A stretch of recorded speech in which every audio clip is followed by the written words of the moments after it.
Appetite for Destruction, one of the greatest albums of all time, agreed? Yes. From Guns N' Roses? Massive. Meh.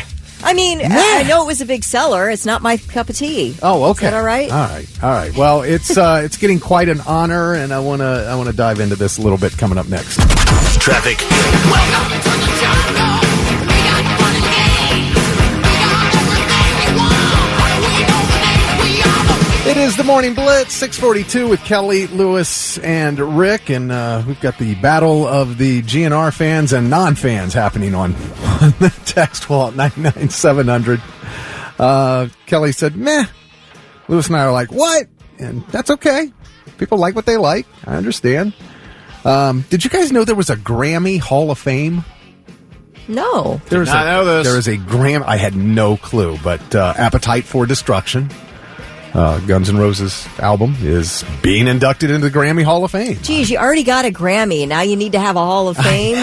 We have to have a special place for the specialist of Grammy winners. Well, and it's for the. Isn't the The whole Grammy album. Hall of Fame if you won a Grammy? Yeah, I don't understand. I don't know why. But it was established by the Recording Academy's National Trustees in 1973. Huh. And inducted recordings are selected annually by special member committee. Okay. So, with 10 I new see. titles coming, the hall, now in its 50th year, currently totals 1,152 inducted recordings. These Okay, are so it's songs. They're putting songs in there. Like, songs and albums, yeah. So, why do you not like Guns N' Roses? I'm asking, because I'm not condemning. I don't really like Axl Rose's voice. That's what it that's is? Okay. my problem with it. It's just it grates on me, and it's just not my cup of tea. I do like Slash. I think he's amazing, and I like him with like Miles Kennedy and all that. But yeah. I think I like him because I was young enough that, you know how like the Beatles, and I'm not comparing them to the Beatles. Oh, I will. Because I'm a hot take.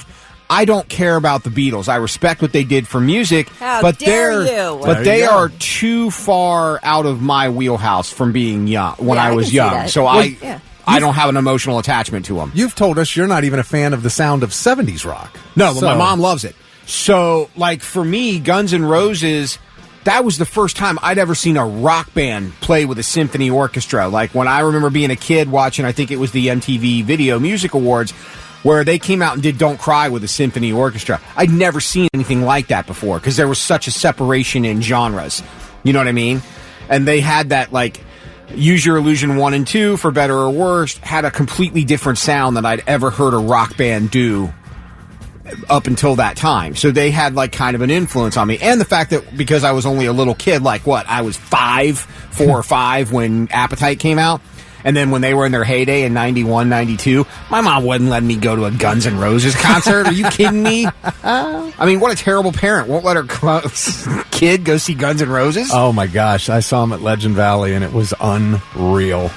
And now Rick and I were just talking off the air. I don't care if Guns N' Roses writes another new song for their longevity, but I think those classic albums, certainly left their mark. But I was just curious as to see, because you like Megadeth and you like rock music. Yeah. I didn't understand why you didn't like Guns N' Roses. I mean, it's just, I guess, any genre, you don't like everyone. Sure. Right? It's funny because Chris texted in and said Kelly probably has the same issue with GNR as the rest of us. Axl whines too much, makes it cringy. And that's exactly what you said. You don't like his voice. So I think he's a good frontman. I don't think he has a great voice, but I think he's a good frontman. Or was. Now is a little different, but I enjoyed them now too. But again, everything's subjective. Some people die hard Nirvana fans. I was not. I was a Soundgarden, Alice in Chains guy. I was not a Nirvana guy. Well, when that album came out, man, I mean, my friends and I, it was just like, what are you kidding? And when I heard Welcome to the Jungle, that was the first thing I heard. I immediately went to Buzzard's Nest, bought the album, and no other band existed for quite a while.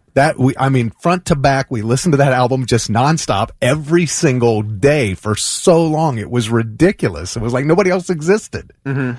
And, you lit the whole first side, Welcome to the Jungle started it off, and then It's So Easy.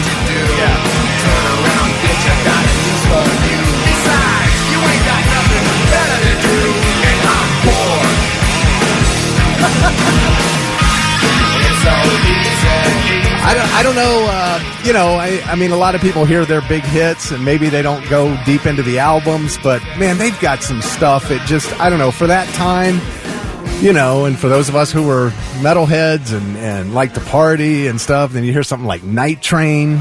I've been loaded like a freight train, flying like an airplane, feeling like a space break one more time tonight.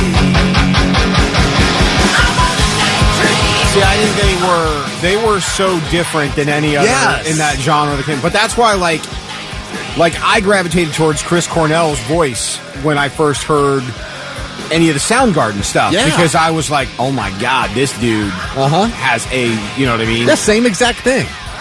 Like it was just different. Yes, and that was it. They were unique, and it was like, in the world surrounded by in the 80s rock world rather, surrounded by Def Leppard and Poison and stuff, and you saw Guns N' Roses come out, and you're like, oh wow, look at this. We got some serious rock where they're not, trying to look like girls and dress, it was just leather and dirty and and crunchy and Dude, Nathan said Mr. Brownstone is a jam.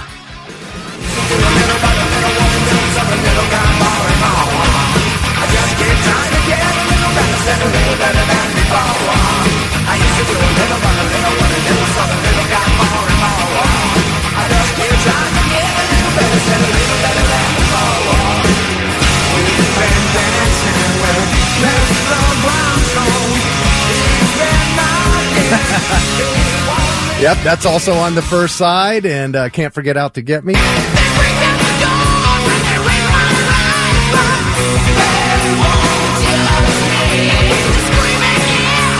I used to come home from my first ever bar show when I first got into radio. Hosted a hot body contest, me and another guy, and my college roommates, and one of my friends and I, we would come home after the bar and pull out acoustic guitars and sing Patience. Oh, really? At like 2 or 3 in the morning. Like, that was our thing. You probably sounded amazing, too. Didn't Kelly, you? we gave people, even though there were like 5 people in the room, they got the show.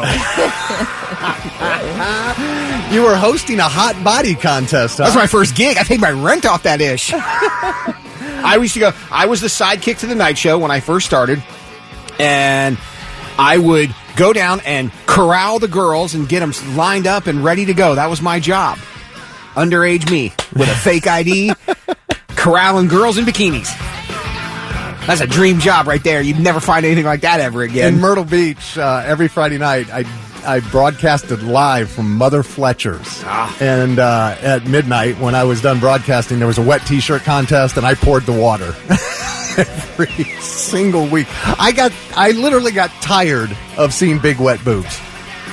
I know that sounds ridiculous, but it's like, oh, here, I gotta go pour the water again. That might have been the first job in my life I ever took seriously. I had to get there on time, find the girls, Kelly, talk you to never the hosted girls. any of this stuff in your... you never did any of this, during did your you? career, did you? Let's see. I did a homemade bikini contest. Oh, okay. There you go. In my career. All right.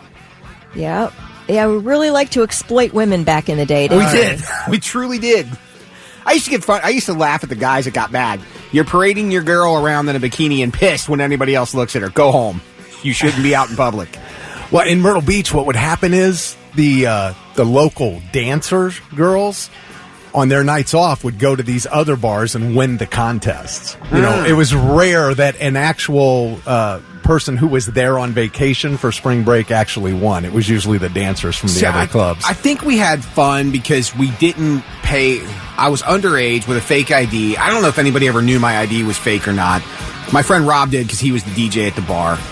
And then it was just like, it was fun. Like, that was our Friday night thing. You know, it was a tough job. It's hard to get, it's hard to keep 10 girls all together and motivated. Jason It really said, is. Jason said, "Thick, you was a water boy." Jeez. All right. Well, I thought that was cool that this album. I mean, it just was such a huge part of my life growing up, and to see it get honored in the. I had never heard of the Grammy Hall of Fame, but congratulations to Guns N' Roses. And Paradise City was the final song on that first side of the album. I mean, that's a pretty good album side right there. So. Unless you're Kelly and a few other people listening right now. You've seen how many texts we're racking up about people thinking that Axl Rose has a very terrible voice. Axl's always been polarizing, though. Yeah, but he never had a great voice. I know told that. you, when he skipped the Hall of Fame, and they went out with, I believe it was Duff / Sorum was on drums and Miles Kennedy sang, I'd see that version of Guns N' Roses all the time and be fine with it. Yeah, give me Miles Kennedy. I'll take it. Yeah, that's a voice. That's Miles an can amazing sing. voice.